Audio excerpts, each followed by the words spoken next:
Good evening, everybody. Welcome to Caffe Lena.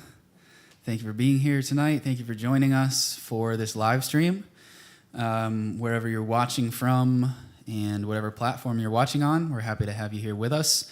Tonight is a continuation of a series that we run.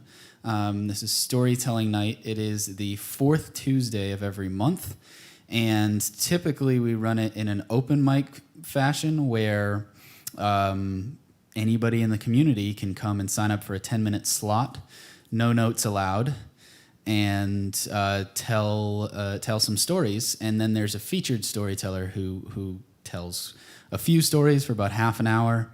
And we do that once a month, and it has been a lovely part of Caffe Lena for quite a long time. And we are blessed to be able to continue this series with some of the people that have served as our features in the past, regional storytellers that will all offer a few stories tonight. And they are Kelvin Keraga, who's behind me on stage right now, Marie Payne, and Shawn Banner. And as we go along, they will introduce each other as they come onto stage. So I hope you enjoy tonight's stories, and definitely say hello in the chat. Let us know where you're watching from. And make sure, if you are able, leave a tip for tonight's storytellers so we can keep this series going and keep the stories coming. So thanks again for being here. Enjoy the night. Well, hey, thanks, everybody. Thanks for joining us tonight. You're going to hear a variety of stories from all of us, including me. I'm going to tell 3 different stories of different styles. The first one being a folktale. I like to take old folktales and kind of mash them up a bit, as you'll see.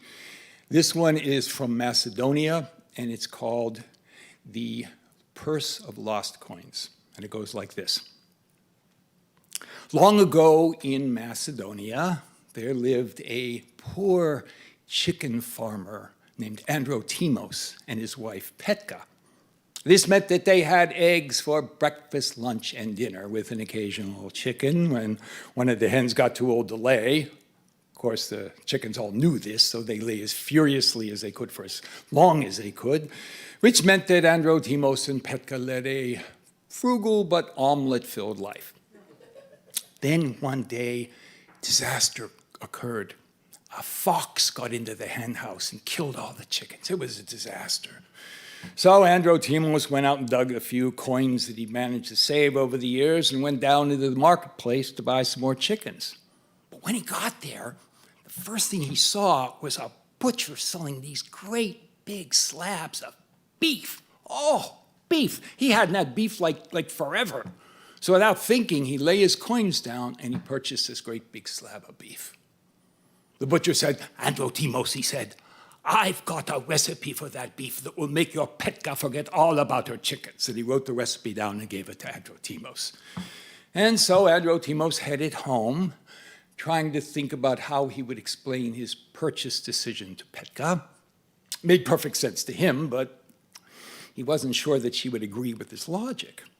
But as he was walking along, this great big hawk swooped down and snatched the beef out of his hands and flew off with it. Oh, it won't do you any good, said Androtimos. I have the recipe. Of course, the hawk didn't care and couldn't read anyway, and so Androtimos was left without any chickens, without any money, without any beef. So he headed home with his head hanging down, trying to think about what he was going to say now. And as he was walking along, he saw this leather purse by the side of the road. And he picked it up, and it felt like it had coins in it. So he ran home to Petka, and they opened it up, and sure enough, it was filled with coins. They laid them on the table, and they counted out 1,000 gold coins and 500 silver coins. Oh, said Petka, we're rich. Oh, no, said Androtimos. No, Petka. We have to return these coins to the owner. Can we talk about this, said Petka. No, Petka, said Androtimos. We are honest people. We are not thieves. It is like the saying goes, I would rather have my own egg than someone else's chicken. You're right, said Petka. Now, In some versions of this story, Petka says, "Oh, you're right, dear husband. Thank you so much for your kind heart and honesty." But if you go back to the source material, what Petka really said was, "Oh, you're so right, dear husband, who spent all of our money on a recipe with ingredients we can't even afford to buy because our money is gone thanks to you, so of course we should return the gold coins." But Petka was at heart an honest woman, and over the years living with Androtimo, she learned how to grit her teeth, and so they waited to see if anybody would claim the coins. And sure enough, a few days later, word reached them that a nobleman had lost his purse of coins and was offering a reward of 50 silver coins for the person who returned it. Ha! That's great. So Androtimos picked up the purse and went right to the nobleman's house and presented it to the nobleman. The nobleman looked at him with disdain. Who was this surly peasant who claimed to have found the coins and wanted a reward for doing what any well-bred person would do without such a request? So he said, "Androtimos, before I can give you your reward, I must count the coins and make sure they are still there." And so Androtimos watched as the nobleman laid them all out on the table and counted out all the coins. When he was finished, he looked up at Androtimos with a look of well-rehearsed indignation. "When I lost this purse, it had 1,000 gold coins and 1,000 silver coins. Now there are only 500 silver coins. You thief, off with you, away with you." Now, there's a saying in Macedonia that says, if you want your dog to stop barking, feed it. Now, Androtimos wasn't a dog, but because he wasn't fed his reward, he barked at the nobleman. "You owe me, you owe me, you owe me, you owe me." This went on for quite some time, and finally the nobleman, who considered himself to be very well connected, said, "All right," he said, "let us take this matter to the judge, and he will decide what to do with a sly sneak thief like you." Androtimos had never been in front of a judge before, but he nervously followed the nobleman as they went to the judge's chambers, and the nobleman strode right up to the judge's bench and began to tell his version of the story, complete with sayings such as your honor and I both know, and as any well-bred person would understand. And the judge nodded his head several times.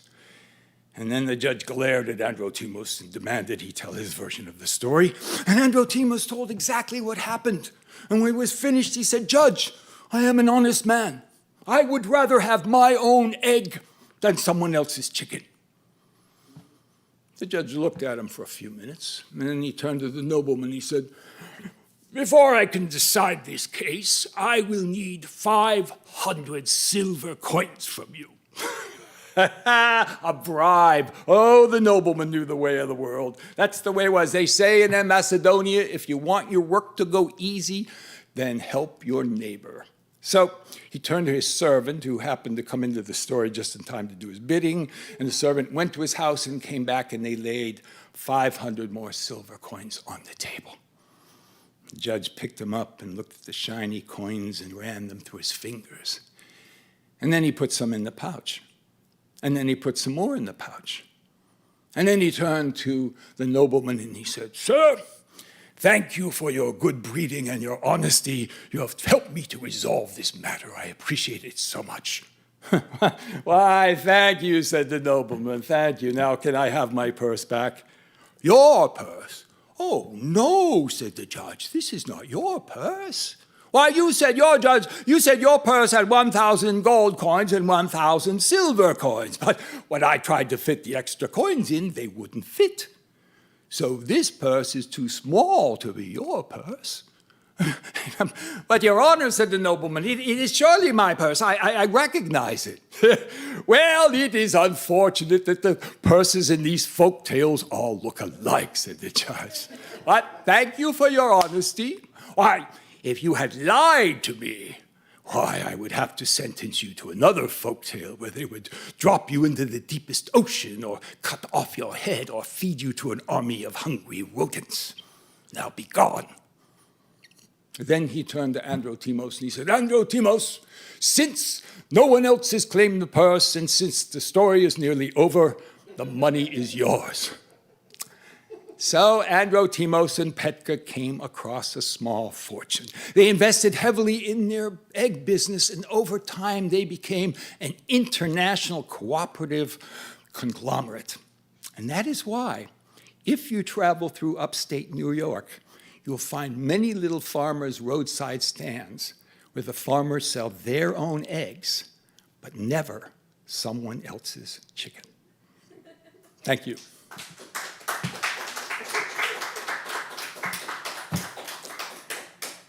I produce a night of ghost stories every year called Whispering Bones. We're working to see if we can do it this year with coronavirus. Hopefully we can. We want to do a benefit for coronavirus victims, so we're working on the logistics. So stay tuned for that. But I've worked on ghost stories for a lot of years, and one of my favorite things is to find old stories that are obscure and maybe forgotten and bring them out. And this is a story I love to tell. It's kind of a lighter one.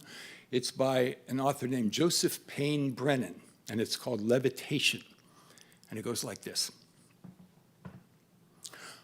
Morgan's Wonder Carnival moved into Riverville for an overnight stand, setting up its tents in the big ballpark out of sight of town. It was a warm night in early October. And by 7 o'clock, a sizable crowd had made its way to this scene of raucous amusement. The traveling show was neither large nor particularly oppressive, but it was eagerly welcomed by the citizens of Riverville, which was an isolated mountain community that was far away from the motion picture houses and the sports arenas of the larger cities.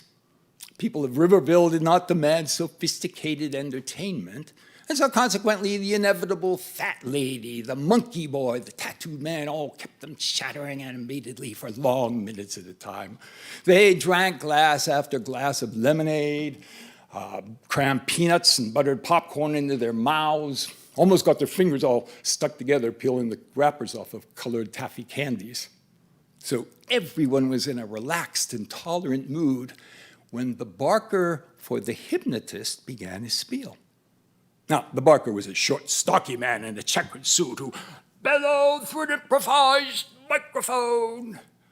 Well, the hypnotist himself remained aloof at the rear of the platform. He seemed scornful, disinterested, scarcely deigned to glance at the gathering crowd. But then when some 50 souls had gathered at the front of the platform, he stepped forward into the light, and a murmur went through the crowd.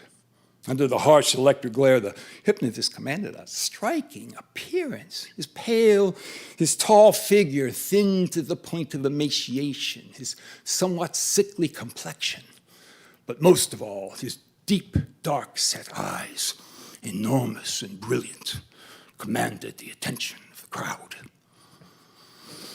I will need one volunteer from among you. If one of you would so kindly come up. Ladies and gentlemen, there can be no demonstration unless one of you is good enough to come up. I assure you, ladies and gentlemen, this demonstration is quite harmless. It's quite without danger. Eventually, a young man elbowed his way through the crowd and up onto the stage, and the hypnotist seated him in a chair. Now, relax, said the hypnotist. Soon you will be asleep. And you will do exactly what I tell you to do. The young man squirmed in his chair and grinned at his friends in the audience, but then the hypnotist caught his attention with his enormous, deep-set eyes, and the young man stopped squirming. Suddenly, someone threw a large ball of colored popcorn towards the stage. It arced over the lights and landed squarely on the head of the young man sitting in the chair, who jerked sideways and almost fell off. The crowd guffawed boisterously, but the hypnotist was not amused. Who threw that? Who did that?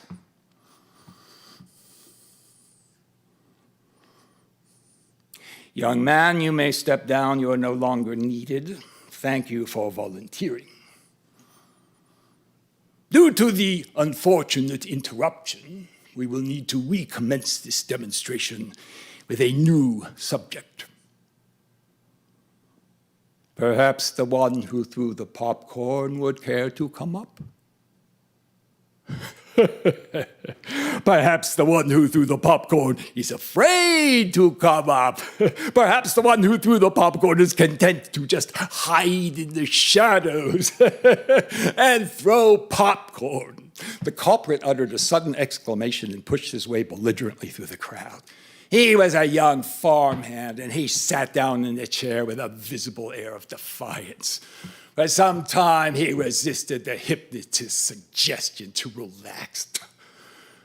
After a time, however, his aggressiveness disappeared, and he stared dutifully into the smoldering eyes that were opposite his own. After a few minutes, he stood up at the hypnotist's command and lay down flat on his back on the hard plank platform. The crowd gasped. Soon you will sleep, and you will do what I tell you to do. Soon you will be sleeping, and you will be doing what I tell you. And now you are asleep, and now you will do. Now you are sleeping, now you will do what I tell you to do. Now, without standing up, rise from the platform. Rise from the platform. Rise. The crowd let in its breath in a collected. The young man, without moving a muscle, began to ascend horizontally. He rose slowly at first, but soon with an unmistakable acceleration. Rise! The young man was now 5 feet off of the platform, and still he did not stop. Rise! The crowd was sure it was some kind of a trick, but still they stared open-mouthed. The young man appeared to be suspended and moving in midair without any possible means of support. Abruptly, the focus of the crowd shifted. The hypnotist suddenly clasped his chest, staggered, and collapsed on the platform. Instantly, there were cries of, "Doctor! Doctor!" The barker came running up. He shook his shoulder, touched his face, felt his pulse. And then he stood up and shook his head. Someone offered whiskey, but he just shrugged. It was too late. Suddenly, a woman in the crowd screamed. All eyes turned to her and then followed the direction of her gaze. And then there were further cries. The young man who the hypnotist put to sleep was continuing to ascend. He was now a good 7 feet off of the platform and moving inexorably upward. Even after the hypnotist's death, he was obeying that last ringing command to rise. The barker made a short leap up, but he was too short and fell on the platform. The young man continued to ascend as if hoisted by some kind of invisible pulley. Men shouted, women screamed, but no one knew what to do. "Come down, Frank, come down. Frank, wake up. Frank, come down. Stop." But the rigid form of Frank continued to ascend into the sky. Up until it was as high as the top of the carnival tent, as high as the tallest tree. And then out beyond the trees into the soft moonlit sky of early October. Many put hands over horrified faces and turned away. But those who continued to look saw the floating form ascend into the sky. It was no more than a mere speck, like a tiny cinder far up near the moon. And then it disappeared entirely. Thank you.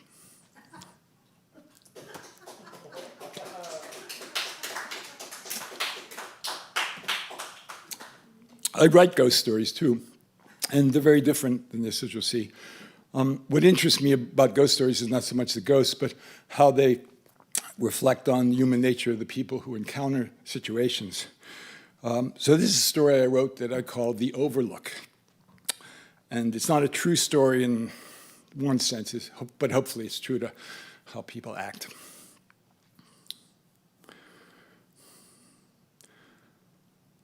One day, I felt this sudden, irresistible urge to go for a drive.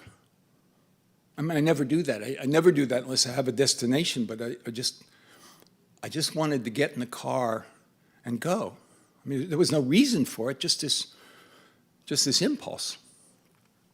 Well, it was midday on a Thursday, So I asked my supervisor if I could have the afternoon off, and she consented without asking me why, and I just got in the car and I began to drive.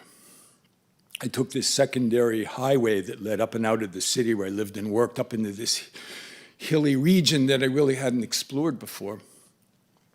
When I came to this wooded dirt road, I turned onto it, and then onto another dirt road, and that led to a highway, and I turned onto that. And every turn of the wheel was a surprise even to me. It was like someone else was driving. I didn't know where I was going, and I didn't seem to care. I just drove. Well, eventually I was on this road along the ridge of a mountain that dropped down towards a small town in the distance, and as I came around the curve, there was this overlook over the town, and I pulled in and I parked. It was mid-afternoon and there was no one there, but I got out and I walked over to this brown stone wall that separated the parking area from the drop-off, and there was the town below me, looking like this miniature village. My attention was drawn to this blue two-story house next to an old white church. And I stared at it for a while before I suddenly realized what I was looking at. And then with this jolt, I woke up out of this trance-like state that I hadn't realized I'd been in. Because it was the house I grew up in. I mean, not a house like it, it was the exact same house. But this couldn't be, because the house I grew up in was many miles away and had burned down when I was 9 years old. But here it was, the same cement steps leading up to the front door, the same curtains in the window, the same mismatched siding where my dad had repainted it with off-colored paint. Everything just clicked in my mind as perfectly correct. Well, I had to get a closer look, so I studied the location. The church was an old church, and it was missing its steeple, and instead it had this pyramid of roof shingles instead. Shouldn't be hard to find, I thought. So I got in the car, and I found the road that led down into the town, and I started searching for it. It didn't take me long to find the church, but instead of my house next to it, there was a graveyard. The house that I'd seen, the thought I'd seen, wasn't there. Well, I got out of the car and I started walking through the cemetery. Gravestones in the front were all old and worn, like you see, but they got more modern as you got farther back. But in the back of the graveyard, I saw this purple granite monument marker and a newly dug grave, so I went over to see what it said. It said Raymond Handley. It was Uncle Ray. Well, he wasn't really my uncle. He was this handyman that helped my father around the house with painting and weeding and so on. I hadn't seen him since that night when the house burnt down years ago, and he confessed to having started the fire. He'd called me here. I knew right away what I had to do, so I went back to my car and I Googled the local public library, and I went to it, and I went through the local paper till I found his obituary. He had died from a fall from a third story on a ladder trying to put in a window, still working as an old man. But he left behind a daughter named Sharon, who lived in town, so I found the address and I drove there. It was still late afternoon sun, but all her lights were on inside and out. And as I stepped up on the porch, I could see through the picture window, I could see this middle-aged woman in a black dress and a couple in formal clothes sitting on a couch near her. They all saw me too, and she got to the door before I had time to ring the bell. She had that sad, polite smile that people have when they're grieving, but they're forced to play hostess.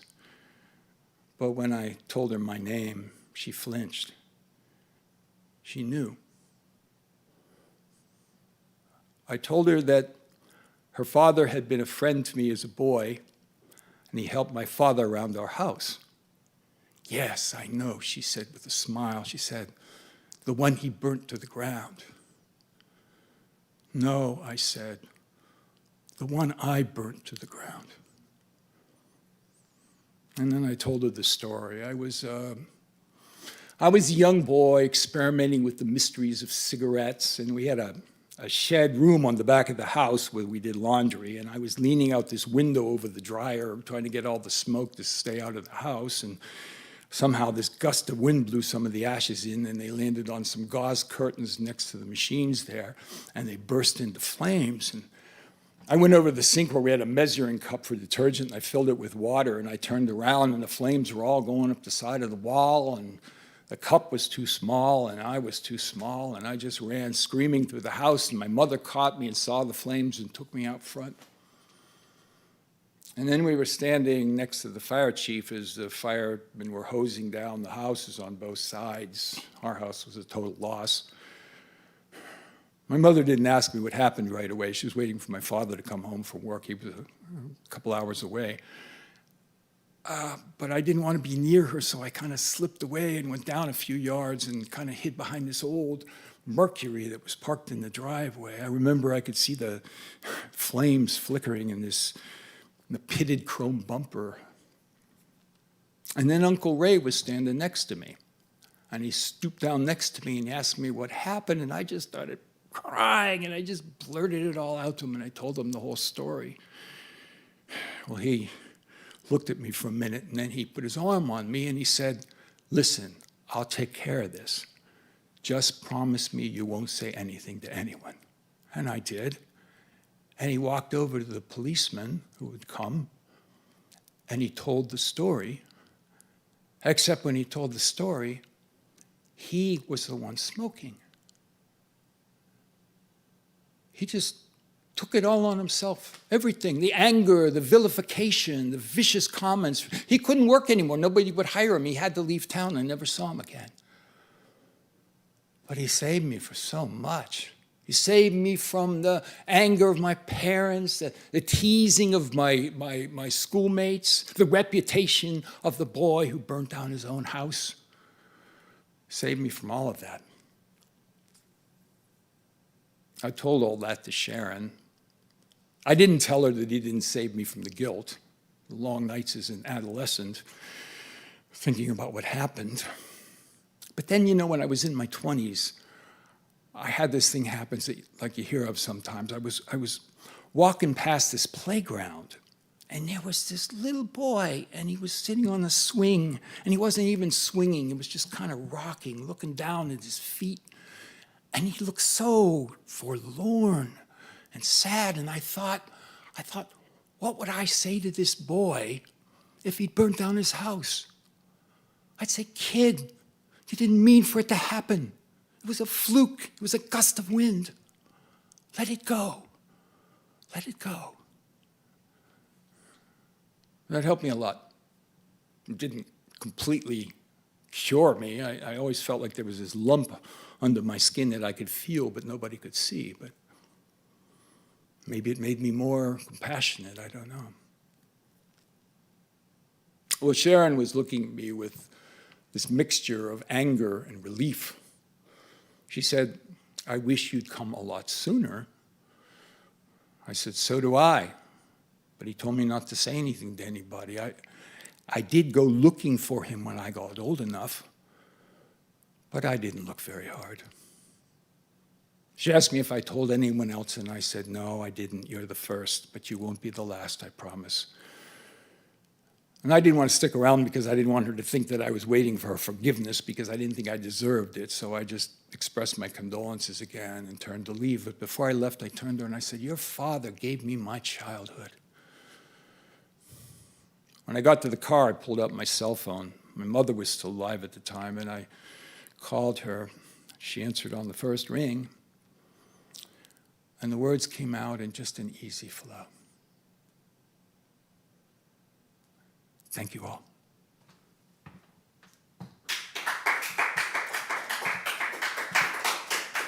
And now I'm going to turn things over to Marie Payne, and here she is.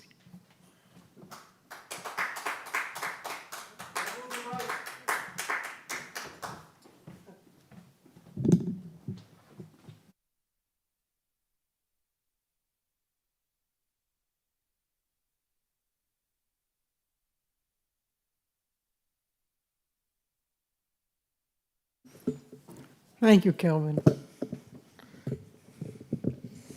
Good evening.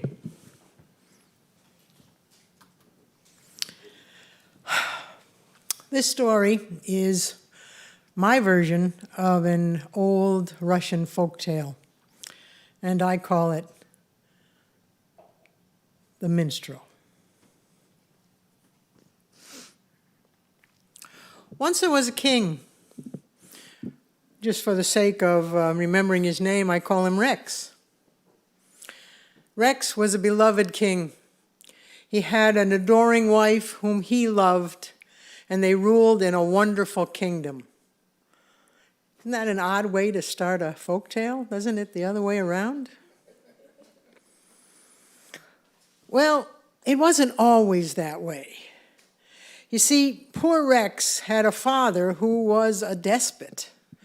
And that father was cruel and selfish and mean and felt that the kingdom was meant to support him, not him to rule. Now, the fortunate part was the father wasn't home much, in fact, home very rarely. But then that led to the disappointment that Rex did not grow up with a strong father figure.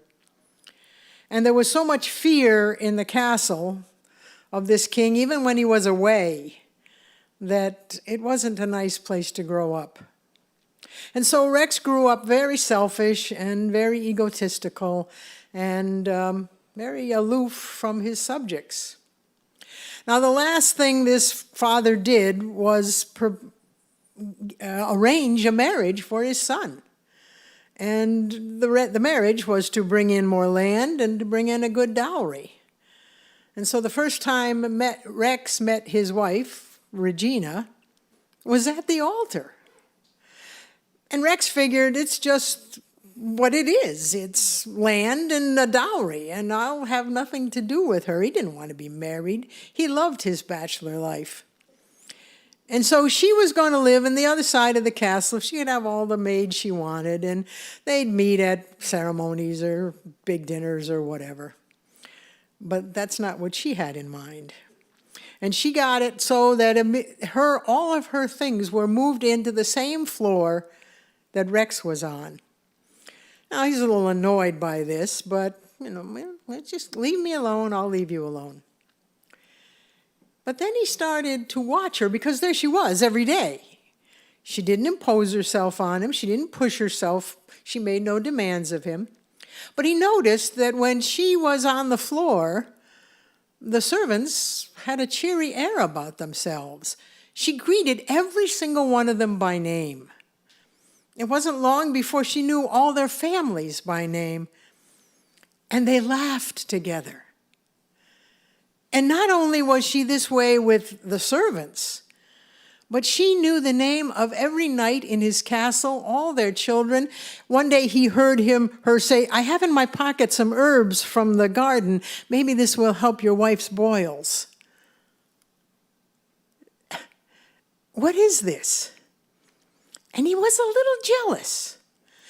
He wanted that relationship, which he had never had, that she had so easily.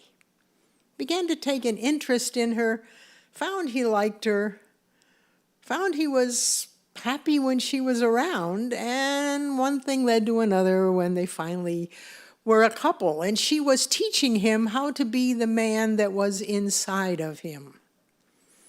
Again, where's this fairy tale going? Everything's so nice. Well, not everyone liked Rex. There was another king in another kingdom, and I'm not even going to grace him with a name, for he was cruel. He was demonic. He had a father just like Rex's, only he lived and grew with his father. And he believed that the best quality of a king was revenge. Now, his father was dead.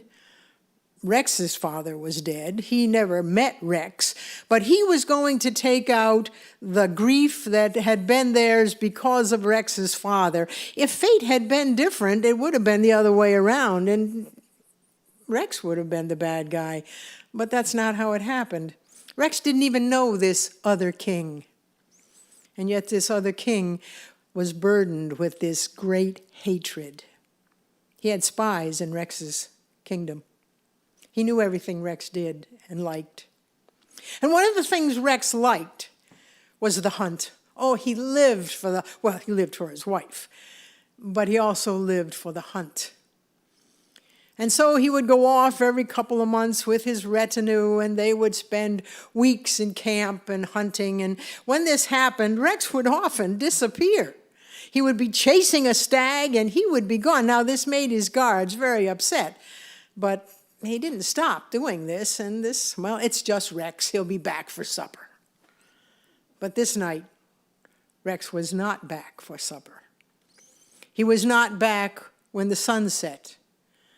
And everyone was getting very nervous, and guards went out with torches, but to no avail. They couldn't find him, and the next morning, even the dogs lost his scent. They had to go back to the castle and tell the chief steward and the queen. More search parties went out. Everyone the queen met who was a traveler, she said, "Be my eyes and my ears. Come back and tell me what you hear." Nothing.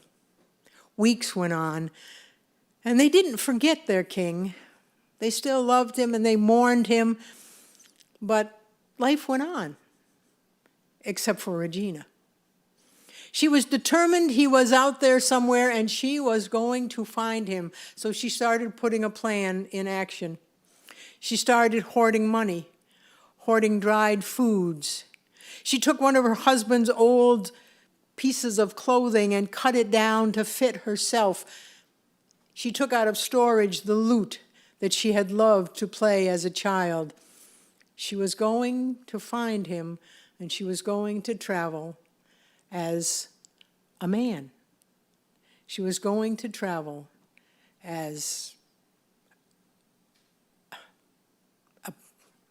help me with this. Thank you. I think there are people here, and they just put in the word. He was traveling as a minstrel. Well, she didn't do any entertaining, so no one in the castle knew what she was doing. But she was watching. She was watching all the men. She was watching how they stood, how they interacted with each other, how they joked. She started lowering her voice and singing in the privacy of her chambers and practicing that lute. And then one day a break came. The break came, a merchant came into the castle and asked for an audience. And he said, now, your Majesty, your Sir Knight, I don't have much to tell you, but you asked us to be your eyes and your ears. I will tell you what I heard. I was in the other kingdom, the kingdom of the other king, and I heard a rumor that he had in his dungeons a prisoner of royal lineage. That's all I know. I couldn't get a name. I couldn't get how long he'd been there. I just knew that everyone who mentioned this was extremely sad and was talking about the ruthlessness of their king and how he was torturing, and screams, terrible screams would come out of the castle. That's all I know. That's all Regina needed. She went back to her chambers. She took off her royal attire. She bit off her nails, washed her face, scratched her cheek as if she was a man who was a poor shaver. She put on a cap after she cut off her hair. She loaded some saddlebags, went out the back door of the castle, the servants' entrance, where there were no guards.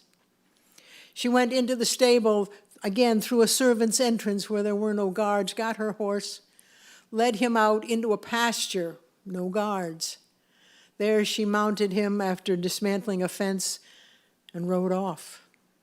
She was going to find Rex. On such a flimsy bit of information, but she had faith. She didn't do any entertaining in their kingdom. She waited till she was beyond their kingdom. And then she would go into taverns and inns and sing with that deep voice, ballads and love songs and love stories.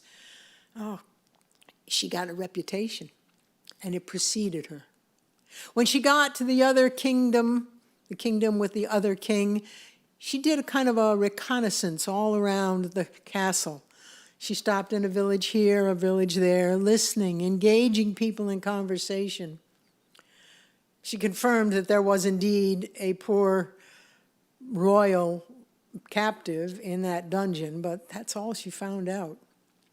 Eventually, she was invited into the castle, only to the lower dining hall with the lesser knights, but it wasn't long before her reputation got her upstairs into the large banquet hall. Winter was approaching, and she was doing so well that she was invited by the queen, not the king, but the queen, to stay over the winter. It would be a short winter. It would be a wet winter. You don't want to be on the road then. She got a room in the stable. Actually, she got a corner with a couple of bales of hay. And there she stayed, and she entertained, and she became friends with the staff in the stable and found out, indeed, if you listen carefully, you will hear the screams coming out of that dungeon. Our king is a very mean person. She ingratiated herself with the cook and the kitchen crew. And again, she would hear these stories. But no one knew who it was. No one knew a name. No one knew why this was happening. She began to doubt herself. How can I do anything when I don't know anything? Well, the rain stopped and the spring came, and she decided to move on, go look somewhere else. There's nothing here to help her, and everything just seems to point to just some poor man that's being tortured. She's eating supper in the kitchen when the cook is taking scraps off plates, pieces of food left over, and putting them on a board, not even a tray, but just a flat board. And Regina stands, as the minstrel, and says, would you like me to take them out to the pig pen for you? Only she said it in a deeper voice. And the cook looked at the minstrel and said, no, this isn't for the pigs. This is for that poor sod in the dungeons.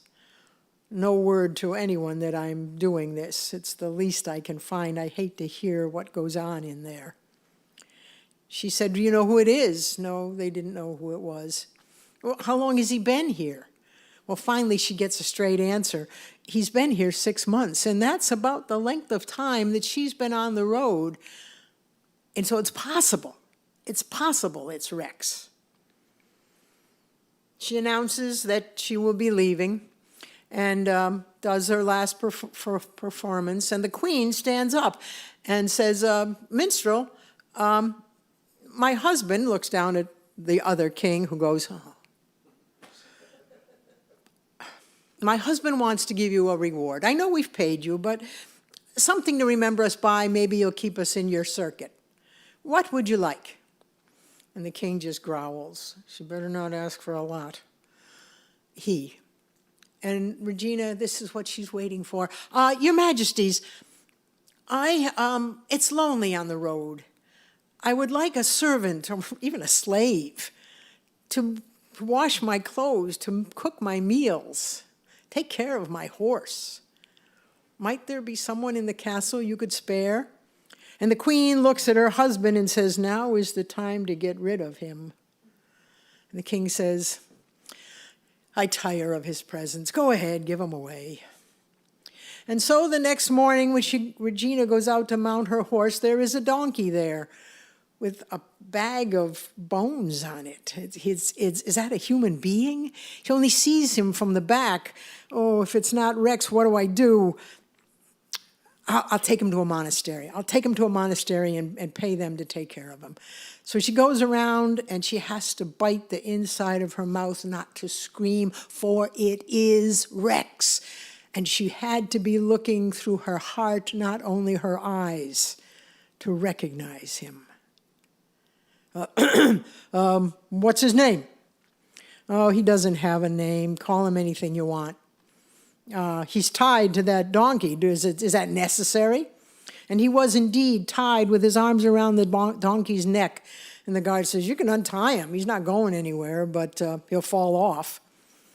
So be it, she says.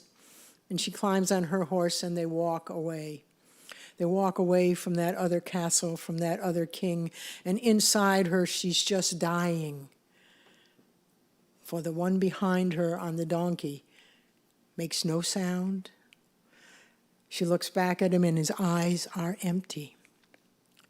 They get to the woods and she goes into a stream and a pond she had seen on her reconnaissance, and she cuts him loose and he falls into her arms. She lays him down and takes those filthy, maggot-infested clothes off of him and puts him in the water and is shocked at the condition of his body. There are open wounds and scars. She has some soapwort, which she grinds and uses to clean him up. He does not respond in any way. He doesn't fight her. He doesn't help her. He just lays there. She gets him out and she dries him and she puts him on a rock and dresses him in the extra clothes she had brought. They are way too big for him. And then she reaches into her bag to get a pair of scissors to cut that hair and that beard. And he sees them and he screams and he says, stop it, go away, no more. And she quickly throws the scissors into the grass and she picks up her lute and she starts to play.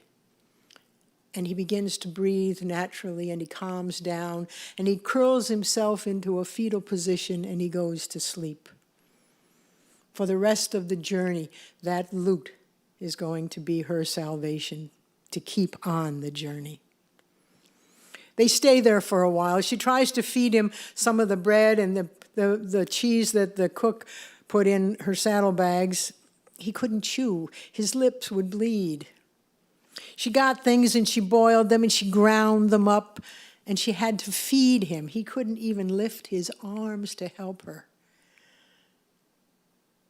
They stayed there for at least a week.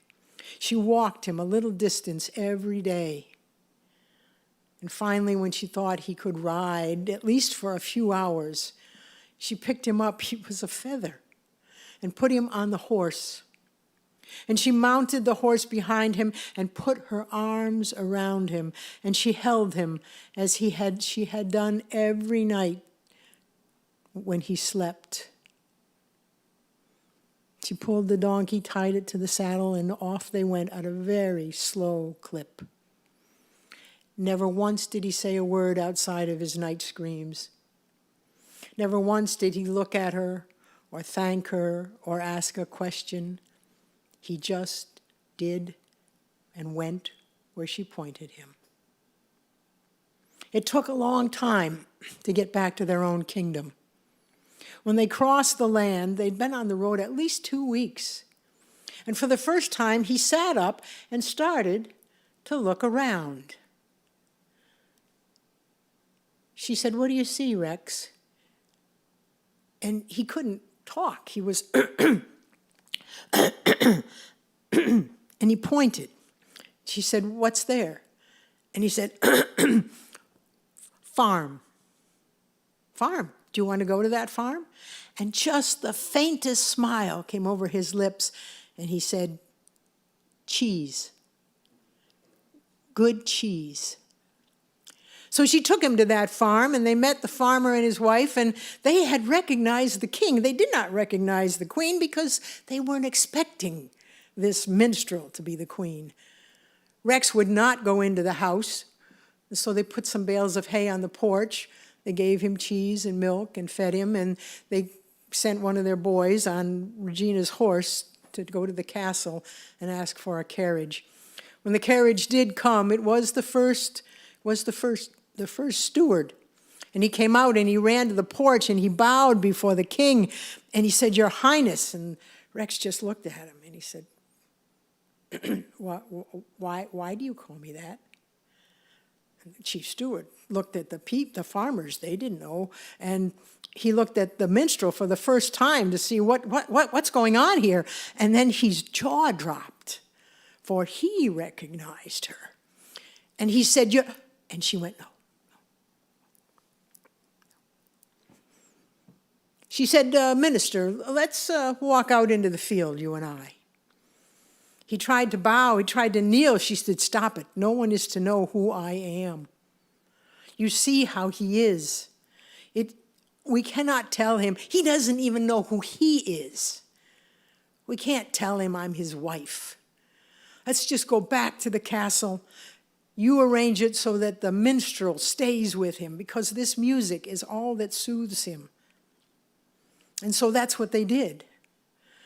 The guards went ahead and they told the people and all of the peers, the king has been found, and they started to cheer, and they said, no, you can't do that. He is very ill. You must be patient. He has a minstrel with him who soothes him with their music. Please be patient.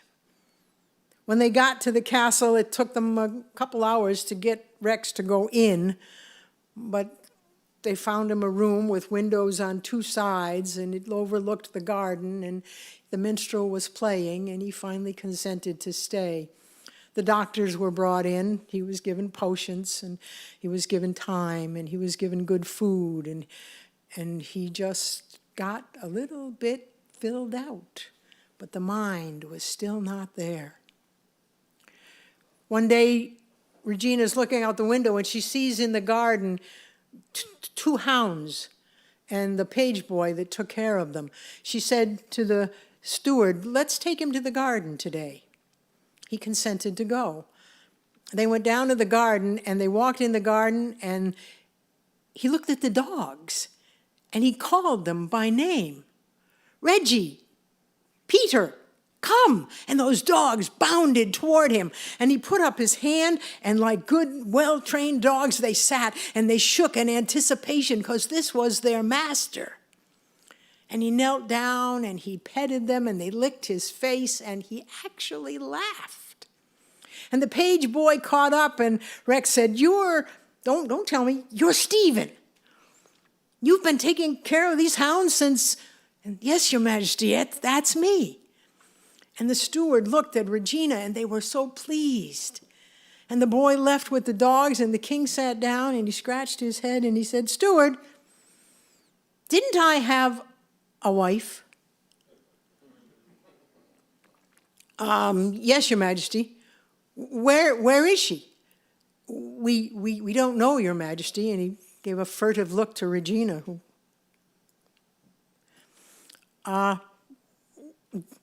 come on, tell me some more. Well, she disappeared not long after you disappeared. She disappeared the same way I did. No, Your Majesty, she was in the castle, and then she wasn't. And then he went into a rage. She left me?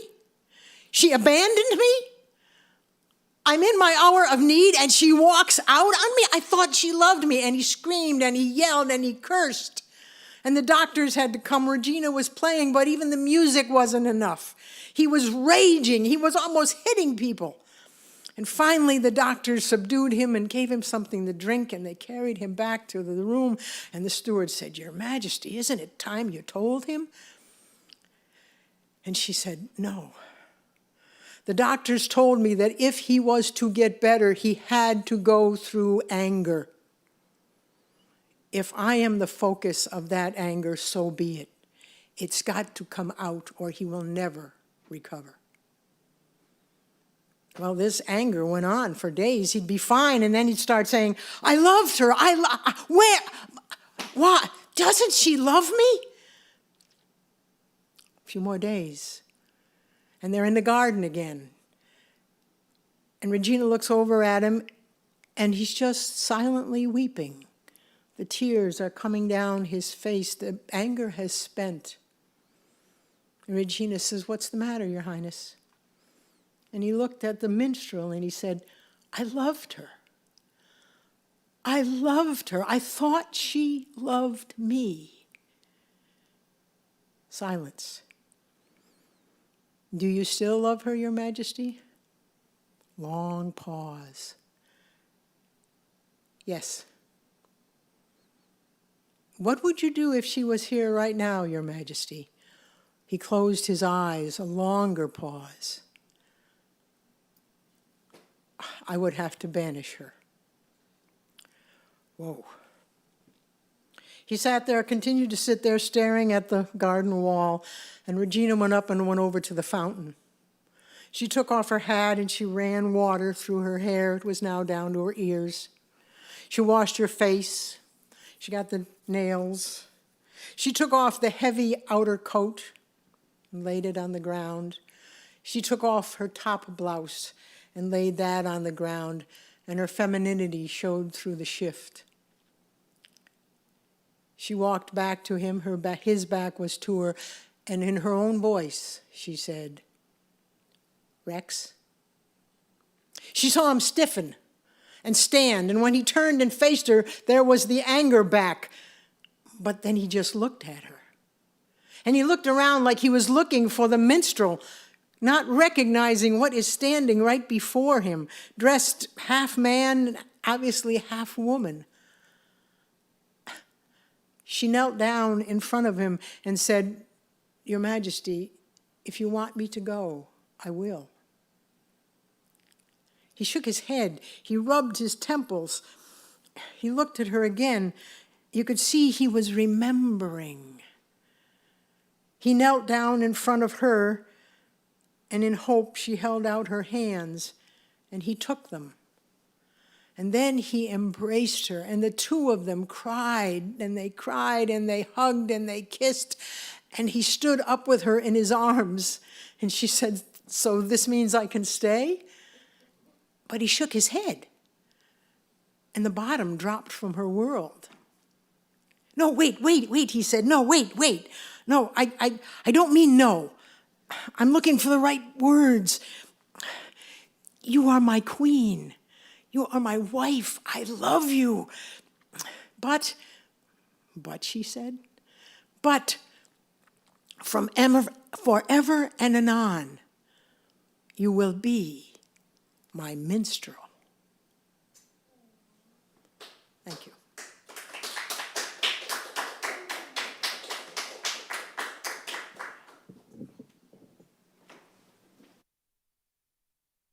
Kelvin Banner.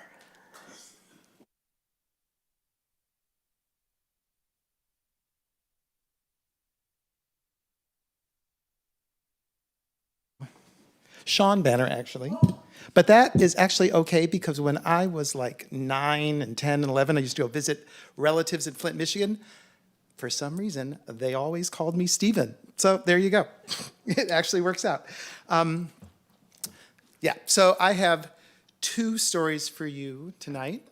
They are both from the tradition of Jewish folk tales. One is what we call a midrash story, which is really old, and usually it's a story that has a lesson to be learned, and I've tweaked it a little bit, but it'll work. And then the second is a Yiddish folktale.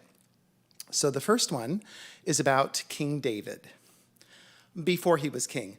This is the David who, as a shepherd, was also called upon to be a warrior, and with his slingshot and a stone took down the Phoenician giant Goliath, which made him beloved by all the people, all the Israelites. And Saul, the king at that time, took him into the castle and treated him like a son, had him sit at his right side and play music for him on his harp, and also work as a warrior in his army. And so life was great for David, and when David would end his evenings in his room, he would practice his harp to try out new psalms and new songs to satisfy the king and the people. And one day while he was playing, he heard a little voice say, "That is just beautiful." And he looked around trying to figure out, where is this voice coming from? And finally he looked up in a corner and he saw a spider hanging from a silken thread in its web. And the spider said, "Yes, that was me. I just love the way you play. I've been listening to you all through this early winter season. You are just amazing. You are an artist. I am an artist. We are both weavers. I weave silk threads. You weave songs. It's wonderful." And David just looked at him and smiled. And even though the spider was small and rather insignificant in most people's eyes, David thought, this is a lovely thing. And so they became great friends. And David would sing his songs in the evening, and the spider would spin its webs. And together, they got through a winter of wonderful music. And then as the spring came, the spider said, it's time for me to go out into the big, wide, warm world, but it's been lovely sharing this time with you. And David said, it's been lovely sharing this time with you as well. And so the spider left, and David continued to play his music, and then one day, in rushed Jonathan, Saul's son, saying, Saul is losing his mind with jealousy and rage because people love you so. You need to flee because he is going to send his soldiers to kill you. You gotta go. And so David grabbed his harp and David ran for the hills. And he ran and he ran and he ran. And when you get to the hills outside Jerusalem, there are many little caves. And David, getting very tired, thought, I need to rest. I need to hide. And he ran into one of the caves, pushing cobwebs out of his way to get to the back of the cave. And he heard a voice saying, watch out, you are ruining my home. Who are you? And he turned around and the spider saw him and said, David? And David said, Spider, I'm so sorry. I didn't mean to hurt your home, but I'm being pursued and I'm so tired and I don't know what to do. And the spider said, David, set yourself down and rest. I got this. And so David, exhausted, fell asleep in the back of the cave, and all that night the spider wove his webs. And early the next morning, David awoke to the sounds of clamoring soldiers clumping up the hill, and he heard them saying, let's check this one, and no, let's check this one. And then he heard Saul's voice say right outside the cave that he was in, what do you mean, check that one? Can't you see? That cave's doorway is filled with spider webs. No one's been in that cave for years. Move on. And the soldiers did. And after they had passed, David looked at the spider and said, oh, thank you so, so much, because the spider had filled that doorway with webs. And the spider said, oh, well, David, you and I know the power of art. So, story one. Story two, and I know I'm not supposed to use notes, but here we go. This is a Yiddish folktale which has been rewritten into a beautiful kids' book by a woman named Anne Stampler, who says it's based on a story that she heard from her mom. Well, not her mom, rather, but her grandmother. And I'm tweaking it a little too, but it's a great tale. And it's called Something for Nothing. In the city of Bialystok, there lived a brown dog who every day just cringed at the noise that came from the marketplace only a block away. The crowds screaming, the vendors screaming, yelling, potatoes, tomatoes, the clanging of banging and pots and pans and colanders. It just made his head ache.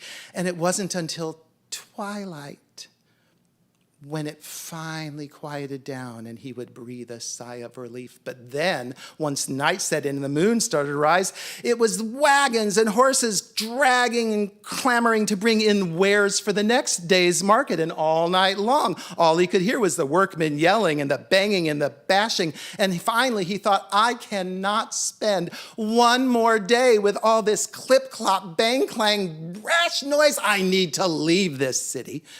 And so he packed up his little red cart with everything he owned, and he left. And he didn't turn around for a whole day. And when he did, all he could see in the distance was the hazy smoke rising above Bialystok. And he turned his back to it and walked on.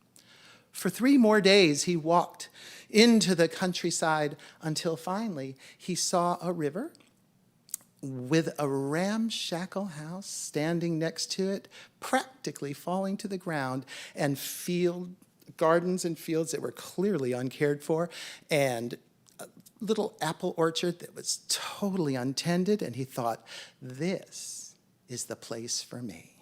And he parked his cart and he started to work, tending that field, pruning those trees, fixing up that house from sunrise to sundown, until finally, with a sigh of satisfaction, he settled down on the stoop and listened to the quiet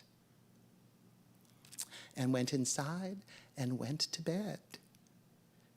only to be awoken by shrieks and screeches and wailings and whinings and bangings and all manner of conundrumy noises. And he opened the door and looked out into the night, and he saw 3 huge wild cats banging and carousing in the yard, ripping plants out of the garden. And he barked, "Get out of there!" And they just looked at him and laughed with a flick of their tails, scampered off. And he was beside himself. The next morning, a Saturday, he walked to the local inn and settled himself down at the bar and said to the innkeeper, "What is this commotion going on?" And the innkeeper said, "Oh, those are the 3 cats of terror. They wreak havoc. They are horrors." And the dog said, "Well, I am just the one to teach them a lesson." And the innkeeper said, "Oh, no, please don't. They will shred you to bits with their claws." But the dog was gone. And he took his cart and he went to the marketplace and he got all the rotten vegetables and wizened apples he could find, and he dumped them in his garden. And he took his cart and he went to the quarry and he got all the rocks he could find, and he dumped them next to the path to the house. And then, on the next Saturday, he went back to the inn and he settled himself down at the bar and he waited. And when those 3 carousing cats came in, he said to no one in particular, "Oh, how I miss the loud noises of Bialystok. I crave that conundrumy sound. Why, I would give a gold zloty to anyone who could give me that raucous noise." And the cats said, "A gold zloty?" And he looked at them and said, "Why, yes. Do you think you could serve me? Could you give me the kind of noise that a city cat could give?" And they said, "Oh, we can give you noise for a golden zloty. We can do that." And the dog said, "Well, it needs to be a good noise, because I won't give something for nothing." And the cat said, "We'll be there." And the dog went home. And as the sun was setting, the cats came to his doorstep and they yelled, "Hello, we're here." And the dog looked out his door and he said, "Well, that's fine, but you have to give me a good raucous noise. You got to toss a few vegetables and rocks and make some howlings, and we'll see if you're good enough. And if you are, I'll give you the gold zloty. But if it's quiet for a count of 1, 2, 3, I won't pay, because I don't give something for nothing." And the cat said, "Don't you worry. We got this." And the dog went inside his house, put on his earmuffs, had a cup of warm milk, and hid under the bed, and the cats got to work. And it was such a screaming and renting of sounds, and rocks throwing this way and that way, and grounds being ripped up and torn. And it went all night long, and finally, in the wee morning hours, it sort of petered down to a ping here and there. And the dog looked out his window and he saw the cats, exhausted, sleeping in his lawn. And he yelled out, "In Bialystok, the cats go all night long. They throw potatoes so hard you have to scrape the mashed potatoes off the walls. Is this all you've got?" And the red brindle cat jumped up and said, "No, we're not done." And he woke the other 2 cats and they carried on until sunrise. And then the dog came out with his little leather purse and he said, "Well, you did all right. I hate to pay for what some do for pleasure, but a deal's a deal, and I thank you kindly," and gave them the gold zloty. And the cat said, "Well, we're happy to take it. Thank you very much." And they limped their way home to their own house. But the dog did not go to bed. The dog took his cart and went back to the village marketplace, where he got twice as many rotten vegetables and wizened apples. And then he went to the quarry, where he got twice as many rocks. And then he went to the cat's house and he banged on their door and he woke them up and said, "I would love to give you another try if you think you want to have a go." And the cats wailed back at him, "Are you crazy? We've screamed and cried ourselves hoarse, and we've tossed rocks till our little paws are bloody." And the dog said, "But I've got 2 gold zlotys in it if you're willing to give it a go." And the cat said, "2 gold zlotys?" And the dog said, "Mm-hmm." And the cat said, "We'll be there." And that night the cats showed up, and they made twice as much noise, and they threw twice as many rocks, and they threw twice as many vegetables, and they wore themselves twice as out. And there they were in the morning when he came out, and they were on their backs, exhausted. But when he rattled his bag and he gave them their 2 gold zlotys, they smiled, their little cat smiles, and dragged themselves home. The dog was not done. He took his cart to the village marketplace, and he got 3 times as many rotten vegetables and wizened apples, and 3 times as many rocks and boulders, and he took it all home. And then he went to the cats' doors, and he banged again, and they said, "Go away!" And he said, 3 gold zlotys? And they said, "Oh, we want it." And that night they came again, and they made 3 times as much noise, and 3 times as much squeals, and threw around 3 times as many rocks and vegetables, and wore themselves out 3 times as much. And when he came out in the morning and gave them 3 gold zlotys, they didn't have the energy to even say thank you or snicker. They just limped themselves home. And for the rest of that week, the dog patched up his garden, and he repruned his trees, and he fixed up his house. And then, on Saturday afternoon, he went to the inn, and he opened the door, and there were the 3 cats sitting big and fat and happy at a table covered with fishes and foods. And the orange brindle said, "Ha, dog, we are celebrating and feasting on your gold zlotys." And the dog said, "Oh, well, you were almost as good as Bialystok cats. And, you know, I missed the commotion." And the brindle cat said, "Well, we're not going to do that again. We rubbed ourselves raw. And my friends say if you want us to make noise for you, you're going to have to pay more this time around." And the dog said, "Oh, but those were all the zlotys I had. But I thought, you know, maybe you'd do it for the pleasure of it." And the cats looked at him and they said, "What do you take us for, country bumpkin cats? We don't do something for nothing." And true to their word, they never made another sound at the dog's house ever again. So thank you very much from all of us. We hope you had a fine night. We sure did.